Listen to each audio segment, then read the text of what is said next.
नमस्कार दोस्तों, स्वागत है आप सभी का इंडियन पॉलिटी की सीरीज़ में फंडामेंटल राइट्स में। आज हम कवर करेंगे राइट अगेंस्ट एक्सप्लॉइटेशन। तो इससे रिलेटेड जितने भी इंपॉर्टेंट फैक्ट्स हैं उन सारों को हम एग्जामिनेशन के पॉइंट ऑफ व्यू से देखेंगे। इंडियन कॉन्स्टिट्यूशन के आर्टिकल 23, 24 को हम विस्तार से कवर करेंगे। राइट अगेंस्ट एक्सप्लॉइटेशन में हम भारत के सिटीजन्स को ह्यूमन ट्रैफिकिंग से बचाना हमारा काम है, फोर्स्ड लेबर से बचाना हमारा काम है, बंधुआ मजदूरी एंड ऑल, और चाइल्ड लेबर से बचाना हमारा काम है इस फंडामेंटल राइट के माध्यम से, ताकि इंश्योर किया जा सके हर सिटीजन की डिग्निटी, फ्रीडम और सोशल जस्टिस। तो विस्तार से हम इस लेक्चर में राइट अगेंस्ट एक्सप्लॉइटेशन को कवर करने वाले हैं। वीडियो को अंत तक जरूर देखिएगा। चैनल पर नहीं तो सब्सक्राइब अवश्य करिएगा। Politics, economy, GK, geography, science, environment, ecology की तमाम वीडियोस के लिए एक बार हमारी प्लेस को जरूर चेक करिएगा। आप किसी भी एग्जाम की तैयारी कर रहे हो, हमारी प्लेस को कंटिन्यू के बाकी वीडियोस को देख के आपको काफ़ी हेल्प मिलने वाली है। इसे समय निकाल के हमारे चैनल को जरूर चेक करिएगा। चलिए शुरुआत करते हैं। सबसे पहले हम बात करते हैं कि राइट अगेंस्ट एक्सप्लॉइटेशन है क्या। देखिए, ये हमारे भारत के संविधान में फंडामेंटल राइट्स में आर्टिकल 23 से 24 के तहत दिया गया है। ये प्रोविजंस पावरफुल सेफगार्ड्स की तरह सर्व करते हैं, ताकि हर भारतीय सिटीजन की डिग्निटी और जो फ्रीडम है उसको प्रोटेक्ट किया जा सके, और ये इंश्योर किया जा सके कि जो सोशल जस्टिस है वो प्रिवेल हो। ये कॉन्स्टिट्यूशन प्रोटेक्शन इंडिविजुअल को यानी भारत के सिटीजन्स को शील्ड करती है, यानी बचाती है। किन किन चीज़ों से? फोर्स लेबर से, यानी ज़बरदस्ती किसी से लेबर नहीं करवाई जा सकती है। ह्यूमन ट्रैफिकिंग से, ह्यूमन ट्रैफिकिंग होती है, गरीब घरों की लड़कियों की ट्रैफिकिंग होती है, छोटे छोटे बच्चों की ट्रैफिकिंग होती है। चाइल्ड एक्सप्लॉइटेशन से, छोटे बच्चों की एक्सप्लॉइटेशन ना हो। ये तीन क्रिटिकल एरियाज़ हैं जहाँ पे हमारी जो पॉपुलेशन है वो वनरेबिलिटी को फेस करती है, और यहाँ पर डीह्यूमनाइजेशन और अब्यूज़, इन दोनों के काफ़ी ज़्यादा रिस्क बने रहते हैं। कोर कॉन्स्टिट्यूशनल प्रोविजंस कौन कौन से हैं? सबसे पहले आर्टिकल 23, यहाँ पे प्रोविज़न है ह्यूमन बींग्स की ट्रैफिकिंग का और फोर्स्ड लेबर का।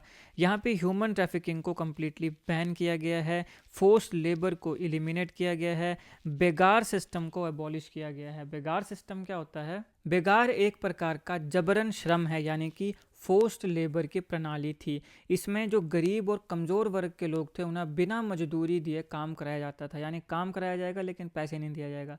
यह प्रथा जमींदारी और औपनिवेशिक काल में प्रचलित थी। जब अंग्रेजों का समय था, जमींदारी पीरियड था, कॉलोनाइजेशन थी, तब वहाँ पे ये सबसे ज़्यादा प्रचलित हुआ करता था। आर्टिकल 23 अनुच्छेद 23 के तहत ये सारी चीज़ें निषेध हैं। किसी भी व्यक्ति से उसकी इच्छा के विरुद्ध बिना परिश्रमिक काम कराना असंवैधानिक माना जाता है। तो बेगार का मतलब क्या है? बिना मजदूरी का जबरन श्रम। और ये सारी की सारी चीज़ें लॉ के द्वारा पनिशेबल हैं। अगर ये चीज़ें होती हैं तो यहाँ पे पनिश किया जा सकता है।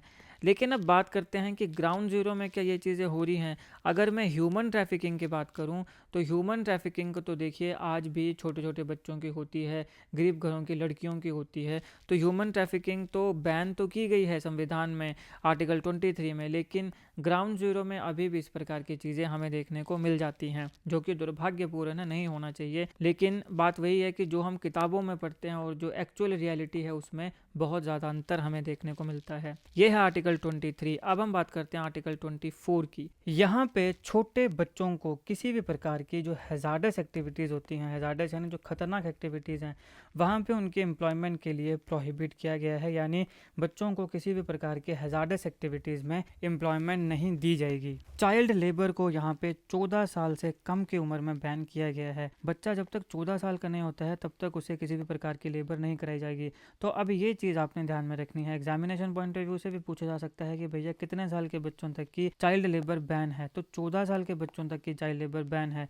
और अगर आपको कहीं पर भी इस प्रकार का कोई बच्चा दिखे जो 14 साल की उम्र से कम है, किसी ढाबे में दिखे, किसी भी ऐसी जगह दिखे, और आपको लगे कि वो 14 साल से कम उस बच्चे की उम्र है, तो आप उसके खिलाफ केस कर सकते हो, उसकी फ़ोटो खींच के सोशल मीडिया में डाल सकते हो। एज एन इंडियन सिटीज़न हम अपने बच्चों के लिए, अपने बच्चों के भविष्य के लिए ये सब चीज़ें कर सकते हैं। तो कहीं पर भी अगर आपको छोटा बच्चा दिखे जिसकी उम्र 14 साल से कम है तो आप ये स्टेप ले सकते हैं। फिर यहाँ पे हैजार्डस वर्क में प्रोटेक्ट किया जाता है काम करने से, और नॉन हैजार्डस एम्प्लॉयमेंट जो है वो अलो की जाती है, यानी ऐसी एम्प्लॉयमेंट जो खतरनाक नहीं है जहाँ पे काम करना। यहाँ पे चाइल्ड की, बच्चों के जो वेलफेयर है उसको इंश्योर किया जाता है। तो बेसिकली जो आर्टिकल 24 है वो बच्चों की बात करता है, चाइल्ड की बात करता है। तो इसको आपने ऐसे याद रखना है, च से आ गया 24, और च से आ गया आपके पास चाइल्ड या चिल्ड्रन।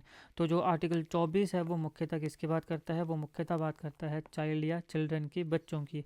यहाँ पे बच्चों की child labour under 14 years ban की गई है, उन्हें हैजार्डस एक्टिविटीज़ में एम्प्लॉयमेंट प्रोहिबिट की गई है, नॉन हैजार्डस एम्प्लॉयमेंट दी जा सकती है, चाइल्ड वेलफेयर को इंश्योर किया जा सकता है। च से 24, च से चाइल्ड। और जो 23 है वो क्या बात कर रहा है, वो नॉर्मल बात कर रहा है, बेकार सिस्टम है, इसको लॉ के तहत पनिशेबल किया गया है, फोर्स लेबर ख़त्म की गई है, ह्यूमन ट्रैफिकिंग को बैन किया गया है। तो ये दो इंपॉर्टेंट कॉन्स्टिट्यूशनल प्रोविजंस आते हैं भारत के संविधान में जब हम बात करते हैं कि हम किसी भी प्रकार की जो एक्सप्लॉयटेशन है उसको ख़त्म करेंगे। आर्टिकल 23, आर्टिकल 24 ध्यान रखने हैं दोनों आर्टिकल्स।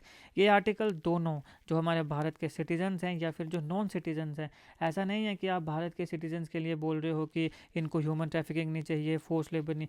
अगर दुनिया के किसी और देश से भी यहाँ पे लाया जाता है, जैसे इंडिया में देखा गया है कि नेपाल से कुछ लड़कियों को ट्रैफिक किया जाता है, तो ये भी भारत के संविधान के हिसाब से क्या है, अनकॉन्स्टिट्यूशनल है, पनिशेबल बाय लॉ है। अब नेपाल के किसी बच्चे की अगर मान लो ट्रैफिकिंग हो रही है, किसी लड़की की ट्रैफिकिंग हो रही है, तो वो इंडियन सिटीजन नहीं है, लेकिन ये जो आर्टिकल है 23, 24, ये वाला जो फंडामेंटल राइट है ये नॉन सिटीजन्स के ऊपर भी अप्लाई होता है। तो यानी किसी और देश के बच्चे का या किसी और देश के मान लो किसी लड़की की ह्यूमन ट्रैफिकिंग हो रही है, या फिर भारत के किसी बच्चे या किसी लड़की की ह्यूमन ट्रैफिकिंग होती है और किसी और देश का जो व्यक्ति है वो उसमें लिप्त पाया जाता है, तो वहाँ पर भी ये चीज़ें अप्लाई होंगी। ये इंडिविजुअल को प्रोटेक्ट करता है against exploitation by state authorities and by private entities. तो ऐसा नहीं है कि सिर्फ स्टेट ही इस प्रकार से जो एक्सप्लॉयटेशन है वो नहीं कर सकती है, इवन कोई प्राइवेट एंटिटी भी किसी प्रकार की एक्सप्लॉयटेशन नहीं कर सकती। अगर करती है तो उसको पनिशेबल माना जाएगा बाय लॉ। अब आर्टिकल 23 जो कि ह्यूमन ट्रैफिकिंग की प्रोहिबिशन की बात करती है उसको थोड़ा विस्तार से देखते हैं। कंप्रिहेंसिवली ये ह्यूमन बींग्स की ट्रैफिकिंग को प्रोहिबिट करता है, और जो फोर्स लेबर है, किसी भी प्रकार की जो फोर्स लेबर है, जितने भी अलग अलग फॉर्म्स हैं, उसको भी ये बैन करता है। अब ये भारत की बात हो रही है, लेकिन कुछ समय पहले सऊदी अरेबिया ने कफाला सिस्टम को या काफला सिस्टम को बैन किया था। ये भी बेसिकली एक फोर्स लेबर ही हुआ करती थी। अब कुछ समय पहले काफ़ी खबरों में था, क्योंकि अभी हाल ही में सऊदी अरेबिया ने इसको बैन किया है। गल्फ कंट्रीज़ में और देशों में भी ये सिस्टम हुआ करता था, लेकिन वहाँ पहले बैन कर दिया गया था। सऊदी अरेबिया ने अभी हाल ही में बैन किया है, तो ये काफ़ी खबरों में है, तो इसको मैंने अच्छे से कवर किया। अगर आप चाहें तो देख सकते हैं, लिंक आपको डिस्क्रिप्शन बॉक्स में मिल जाएगा। अभी क्योंकि बात हो रही है फोर्स लेबर की, तो मेरे दिमाग में गया कि अभी हाल ही में काफला सिस्टम को भी बैन किया है। सवाल बन सकता है कि अभी हाल ही में किसने बैन किया है, सऊदी अरेबिया ने, तो इसको जरूर देखिएगा, लिंक डिस्क्रिप्शन में मिल जाएगा। विस्तार से मैंने वहाँ पे इस पूरे को कवर किया है। अब यहाँ पे ये जो फंडामेंटल राइट है आर्टिकल 23 की बात कर रहा हूँ मैं, ये एक लीगल फ्रेमवर्क बनाता है ताकि कोई भी इस प्रकार की वायलेशन होती है, किसी की ट्रैफिकिंग होती है, बेकार सिस्टम वगैरह होता है, फोर्स लेबर होती है, तो इसको लॉ के माध्यम से पनिशेबल बनाया जाएगा।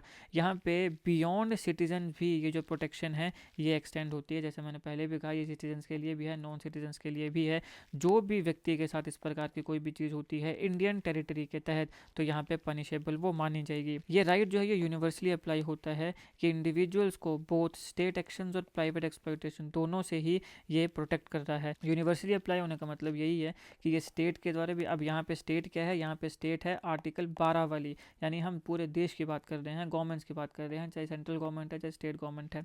और इसके साथ साथ यहाँ पे प्राइवेट एक्सप्लॉयटेशन को भी इंक्लूड किया जाता है। तो यहाँ पे जो प्रोटेक्शन मिल रही है वो ना सिर्फ स्टेट के एक्शंस पर मिल रही है, बल्कि प्राइवेट एक्सप्लॉयटेशन पर भी मिल रही है, ताकि ह्यूमन राइट की वायलेशन की कंप्रीहेंसिवली कवरेज जो है वो हो सके। ह्यूमन ट्रैफिकिंग को समझते हैं आप, बार बार हम ह्यूमन ट्रैफिकिंग की बात करते हैं, इसका मतलब क्या है, कोमोडिफिकेशन ऑफ ह्यूमंस। कोमोडिफिकेशन का मतलब होता है किसी ऐसी चीज़ जो बाजार में बेचने लायक या व्यापारिक वस्तु में बदलना हो। तो यहाँ पर ह्यूमन बींग्स को बेचा जा रहा है, कोमोडिफिकेशन यानी बेचना, किसी व्यक्ति को बेचना। तो buying and selling of men, women and children as commodities, किसी पुरुष को, किसी महिला को या बच्चे को एक कमोडिटी की तरह खरीदना या बेचना, और ह्यूमन बींग्स जो हैं उनको ट्रेडेबल गुड्स की तरह ट्रीट करना, ना कि एक इंडिविजुअल जिसकी अपनी इनहेरेंट डिग्निटी या राइट्स हैं। ये जो कमोडिफिकेशन ऑफ ह्यूमंस हैं ये आता है ह्यूमन ट्रैफिकिंग में, यानी कि एक ह्यूमन बींग को, किसी पुरुष को, महिला को या बच्चे को आप कमोडिटी की तरह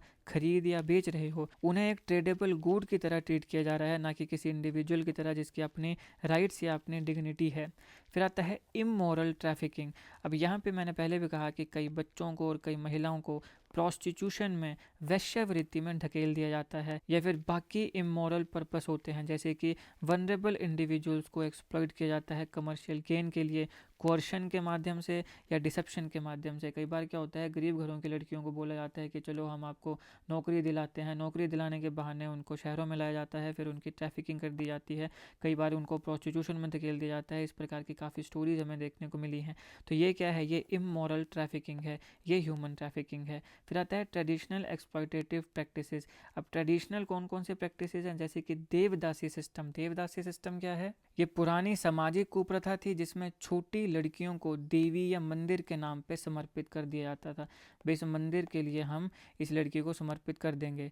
तो गरीब परिवार अपने बेटी को मंदिर या देवी के नाम पे चढ़ा देते थे। फिर कहा जाता था कि अब वह लड़की शादी नहीं करेगी, और शुरू में उनसे मंदिर की सेवा, नृत्य या पूजा से जुड़े काम कराए जाते थे। लेकिन फिर धीरे धीरे हमारे समाज में कुप्रथाएं आने लगी और इन बच्चियों का फिर कई शोषण भी होने लगा। स्टार्टिंग में जब इसकी शुरुआत हुई थी तो यहाँ शोषण या ये सब नहीं था, यहाँ मंदिर की सेवा, नृत्य या पूजा से जुड़े कामकाज हुआ करते थे। लेकिन धीरे धीरे फिर यहाँ शोषण होना शुरू हो गया। तो आर्टिकल 23 के तहत अब इस चीज़ को भी कम्प्लीटली बैन कर दिया गया है, क्योंकि ये शोषण है एक लड़की का। इसके साथ साथ कई ऐसे स्टेट्स हैं जहाँ पे देवदासी प्रोहिबिशन एक्ट्स भी बनाए गए हैं ताकि इस प्रकार की कुप्रथाओं को खत्म किया जा सके। तो इस प्रकार के जो देवदासी सिस्टम है या फिर किसी भी प्रकार की स्लेवरी जो कि एक्सप्लॉयटेशन करती है कल्चरल या सोशल मैकेनिज्म के नाम पे, उसे भी कॉन्स्टिट्यूशनली हमने बिल्कुल प्रोहिबिट कर दिया है, बिल्कुल ख़त्म कर दिया है, बैन कर दिया है। तो ये ट्रेडिशनल एक्सप्लॉयटेटिव प्रैक्टिसेस।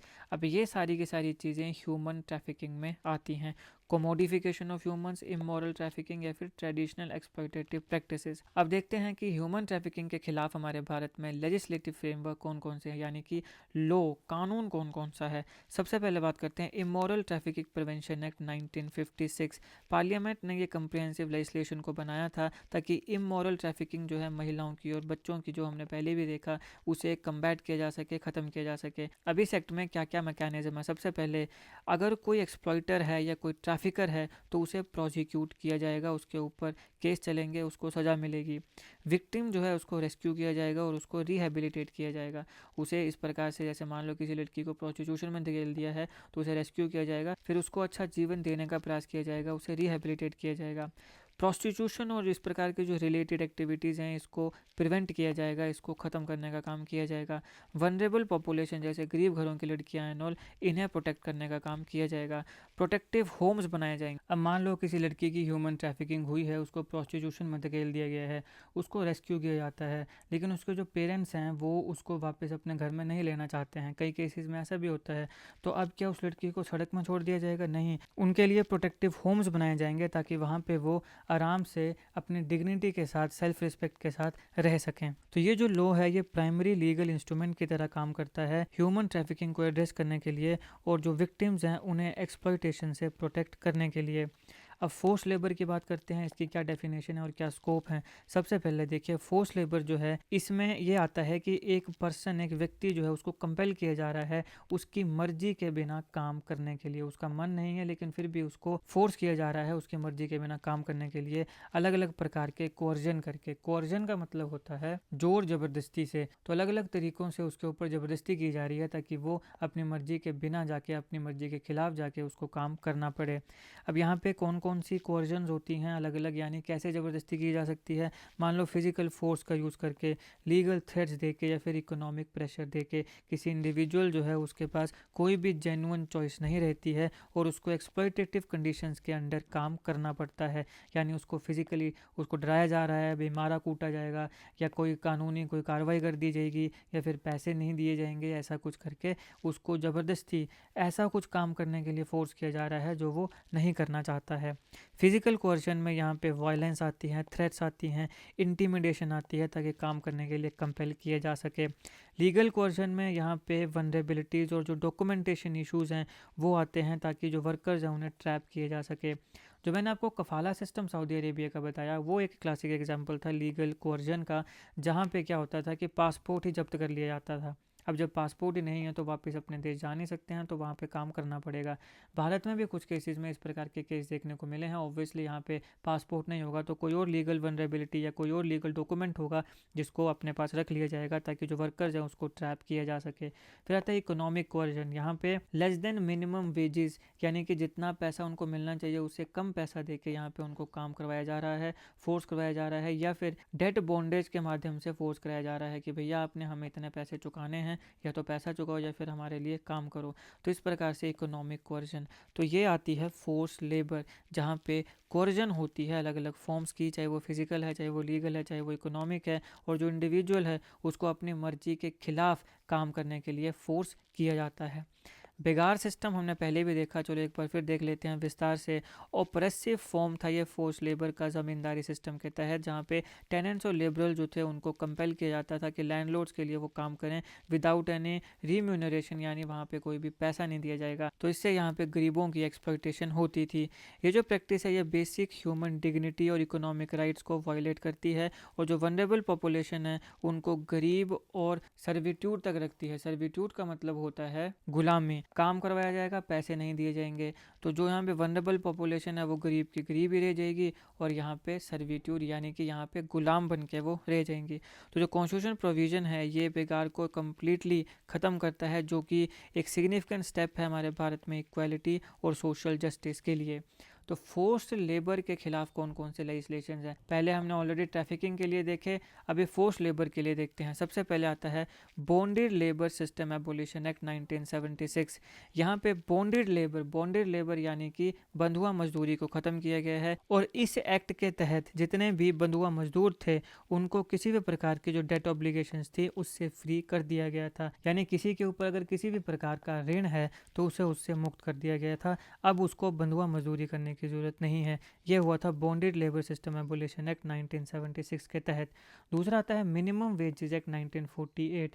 अब यहाँ पे फेयर वेजेस को इंश्योर करना और जो वर्कर्स हैं उनकी इकोनॉमिक एक्सप्लॉयटेशन को प्रिवेंट करना, ये काम हुआ था इस एक्ट के तहत, यानी कि मिनिमम इतना पैसा तो आपको देना ही पड़ेगा। फिर आता है कॉन्ट्रैक्ट लेबर एक्ट 1970। यहाँ पे जो कॉन्ट्रैक्ट लेबर है उनकी एम्प्लॉयमेंट को रेगुलेट किया गया था और उनके अधिकारों को प्रोटेक्ट किया गया था। फोर्थ आता है इक्वल रिम्यूनरेशन एक्ट 1976। अब इक्वल वर्क के लिए इक्वल पे की बात यहाँ पे हुई थी, regardless of gender. Doesn't matter तुम महिला हो कि पुरुष हो, अगर तुम काम बराबर कर रहे हो तो तुम्हें पैसा भी बराबर दिया जाएगा। Equal pay for equal work, ये बात यहाँ हुई इक्वल रिम्यूनरेशन एक्ट 1976 के तहत। अब यहाँ पे देखिए जो पब्लिक पर्पस के लिए कंपलसरी सर्विसेज में कुछ एक्सेप्शंस भी आती हैं। सबसे पहले यहाँ पे देखिए कॉन्स्टिट्यूशन जो है वो स्टेट को परमिट करता है कि कंपलसरी सर्विस जो है पब्लिक पर्पस के लिए उसको इम्पोज किया जा सके। किसके तहत? मिलिट्री सर्विस या फिर सोशल सर्विस प्रोग्राम्स के अंदर। तो यहाँ पे एक्सेप्शन जो हैं वो क्रिटिकल सेफगार्ड्स के लिए आती हैं ताकि डिस्क्रिमिनेशन और अब्यूज़ को प्रिवेंट किया जा सके। आसान भाषा में यहाँ पे जो कंपलसरी सर्विस है उसको ऐसा नहीं है कि उसे विदाउट पेमेंट इम्पोज किया जाएगा, लेकिन यहाँ पे जब भी कंपलसरी सर्विस की बात होगी तो वहाँ किसी भी प्रकार की डिस्क्रिमिनेशन नहीं होनी चाहिए based upon religion, race, caste और क्लास। ये इंश्योर करता है कि जो पब्लिक सर्विस ऑब्लिगेशंस हैं उन्हें फेयरली पूरे के पूरे समाज में डिस्ट्रीब्यूट किया जा सके। अब ये हो गया आर्टिकल 23। अब बात करते हैं प्रोटेक्शन ऑफ चिल्ड्रन यानी आर्टिकल 24 की विस्तार से। यहाँ पे सबसे पहले एज थ्रेशहोल्ड समझना बहुत ज़रूरी है। तो क्या है एज थ्रेशहोल्ड? पहले भी कहा 14 ईयर्स। तो जो 14 साल से कम उम्र के बच्चे हैं उनको प्रोहिबिट किया गया है कि उन्हें किसी भी प्रकार की हैजार्डस ऑक्यूपेशन में, माइंस में या फैक्ट्रीज़ में एम्प्लॉयमेंट नहीं मिलेगी। फिर आता है परमिटेड वर्क। यहाँ पे बच्चों को अलो किया गया है कि वो नॉन हैजार्डस वर्क में इंगेज हो सकते हैं, यानी जहाँ पे खतरा नहीं है किसी प्रकार का सेहत के लिए, वहाँ पे वो काम कर सकते हैं, लेकिन किसी भी प्रकार से उनकी हेल्थ, एजुकेशन और डेवलपमेंट में कॉम्प्रोमाइज़ नहीं होना चाहिए। तो अब यहाँ पे देखिए जो छोटे छोटे बच्चे आपको टीवी में नाचते गाते दिखते हैं, वहाँ पे जब छोटे बच्चे 14 साल से कम उम्र में आपको जो नाचते गाते दिखते हैं वो इसके तहत दिखते हैं। ठीक है, कि यहाँ पे नॉन हैजार्डस वर्क में, अब ओबियसली वो वर्क ही है ना, जैसे जो फिल्मों में काम कर रहा है या कोई किसी सीरियल में काम कर रहा है तो ओबियसली वो वर्क है, लेकिन वो नॉन हैजार्डस वर्क है, तो वहाँ पे वो इसके तहत, इस यहाँ पे इस चीज़ के तहत वो उन कामों में इंगेज है। लेकिन ध्यान रहे कि वहाँ पे उसकी ओवरऑल डेवलपमेंट, हेल्थ और एजुकेशन के साथ कॉम्प्रोमाइज़ नहीं होना चाहिए। ये मैं आपको एक एग्जांपल दे रहा हूँ कि कहाँ पे आपको ये देखने को मिलता है। ये जो चीज़ है कहाँ देखने को मिलती है, टीवी फिल्मों में आपको ये चीज़ें देखने को मिल जाती हैं। ये कॉन्स्टिट्यूशन प्रोविज़न जो है ये बच्चों के प्रोटेक्शन को प्रैक्टिकल रियलिटीज़ के साथ बैलेंस करने का काम करता है और इंश्योर करता है बच्चों की सेफ्टी, और यहाँ पे जो लेजिटिमेट लर्निंग अपॉर्चुनिटीज़ हैं उन्हें भी ये रिकॉग्नाइज करता है। अब कंप्रीहेंसिव चाइल्ड लेबर लेजिस्लेशन की बात करते हैं, लॉज की बात करते हैं। सबसे पहले आता है चाइल्ड लेबर एक्ट 1986। ये प्राइमरी लेजिस्लेशन है जो कि चाइल्ड लेबर को प्रोहिबिट करता है और रेगुलेट करता है, यानी नॉन हैजार्डस कंडीशंस के लिए रेगुलेट करता है, हैजार्डस कंडीशंस के लिए प्रोहिबिट करता है। एम्प्लॉयमेंट ऑफ चिल्ड्रन एक्ट 1938, इसके तहत चाइल्ड एम्प्लॉयमेंट प्रोटेक्शन के लिए ये अर्ली फ्रेमवर्क जो है वो बनाता है। फैक्ट्रीज एक्ट 1948, ये वर्किंग कंडीशंस को रेगुलेट करता है चाइल्ड लेबर प्रोविजंस के लिए। ये चाइल्ड लेबर के लिए वर्किंग कंडीशंस को रेगुलेट करता है कि कैसी वर्किंग कंडीशंस वहाँ पे होनी चाहिए जहाँ पर भी बच्चों की नौकरी, ये लेबर जो है वो कराई जा रही है।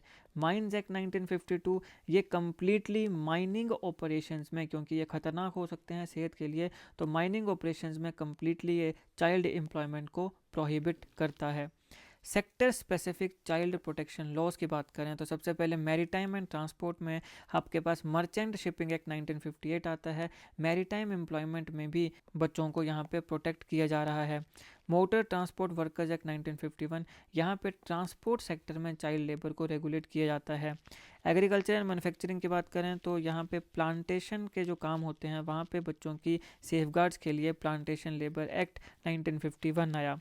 BD and cigar workers act 1966 के तहत टोबैको इंडस्ट्री में कम्प्लीटली चाइल्ड लेबर को प्रोहिबिट किया गया है, ये ध्यान रखना आपने। स्किल्स एंड ट्रेनिंग्स की बात करें तो जो अप्रेंटाइसशिप प्रोग्राम्स होते हैं यंग वर्कर्स के लिए उसे ये रेगुलेट करता है अप्रेंटाइज एक्ट 1961। अप्रेंटाइज क्या होता है? सीखते सिखाते काम करना।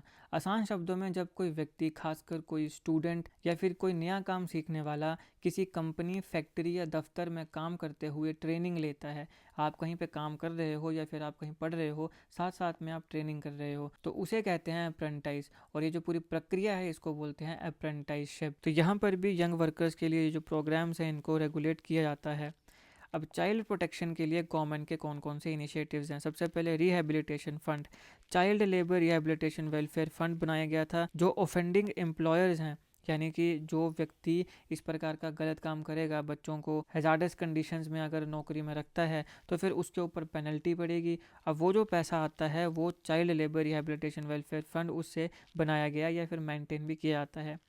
प्रोटेक्शन कमीशन यहाँ पे हैं तो नेशनल और स्टेट कमीशन हैं जो कि चाइल्ड राइट्स के प्रोटेक्शन के लिए इस्टेब्लिश किए गए हैं। चिल्ड्रंस के कोर्ट होते हैं, स्पेशलाइज कोर्ट सेटअप किए जाते हैं ताकि जो बच्चों के खिलाफ किसी भी प्रकार का ऑफेंस होता है वहाँ पे स्पीडी ट्रायल्स हो सके, यानी जो केस है वो जल्दी जल्दी ख़त्म किया जा सके। ये जो इनिशिएटिव है एक कम्प्रिहेंसिव इकोसिस्टम देता है बच्चों के प्रोटेक्शन के लिए एक्सप्लॉयटेशन से, और ये वायलेशन अगर कहीं पर भी होती है तो उसके लिए ये स्विफ्ट जस्टिस जो है वो इंश्योर करता है। अब प्रोटेक्शन ऑफ ह्यूमन राइट्स की सिग्निफिकेंस क्या है? सबसे पहले डिग्निटी एंड ह्यूमन राइट्स।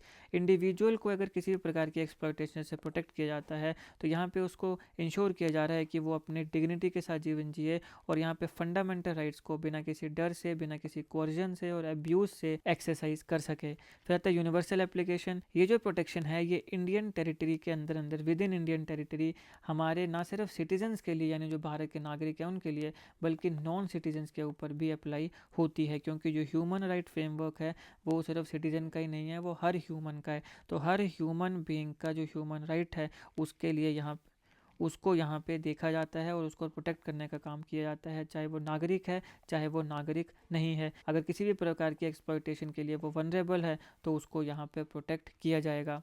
अब ह्यूमन ट्रैफिकिंग और फोर्स लेबर को हम कम्बैट करने के लिए, यानी ख़त्म करने के लिए, रोकने के लिए क्या कर रहे हैं? सबसे पहले प्रिवेंशन। तो यहाँ पे इलीगल ट्रेड जो है लोगों का फोर्स लेबर में उसको ख़त्म किया जा रहा है, स्लेवरी में, और एक्सप्लॉयटेटिव पर्पसेस के लिए अगर कोई इलीगल ट्रेड होता है तो उसको ख़त्म करने का काम किया जा रहा है, ये ट्रेड होने से पहले ही। फिर आता है एलिमिनेशन, यहाँ पे बॉन्डेड लेबर, बेकार सिस्टम और कोअर्सिव वर्क प्रैक्टिसेस को लीगल इन्फोर्समेंट के तहत इरेडिकेट किया जा रहा है।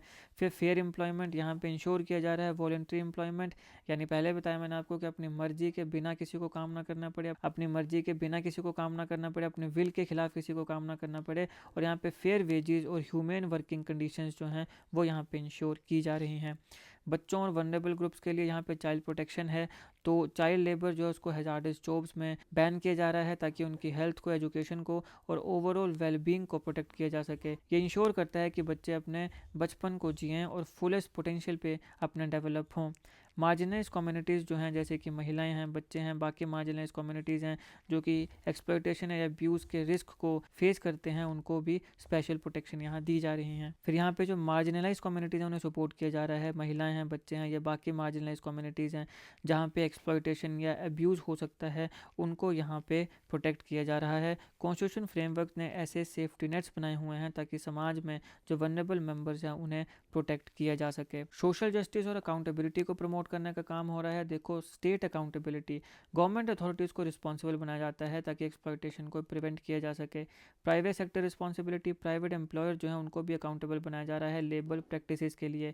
हमने पहले भी कहा था कि स्टेट गवर्नमेंट के साथ साथ प्राइवेट एंटिटीज़ जो हैं उनके ऊपर भी अप्लाई होता है कि ऐसा नहीं है कि सिर्फ स्टेट ही एक्सप्लॉइट नहीं करेगी, प्राइवेट एंटिटी भी एक्सप्लॉइट नहीं कर सकती है। इथिकल प्रैक्टिसेस, तो यहाँ पे फेयर वेजेज और ह्यूमन कंडीशंस को इनकरेज किया जा रहा है।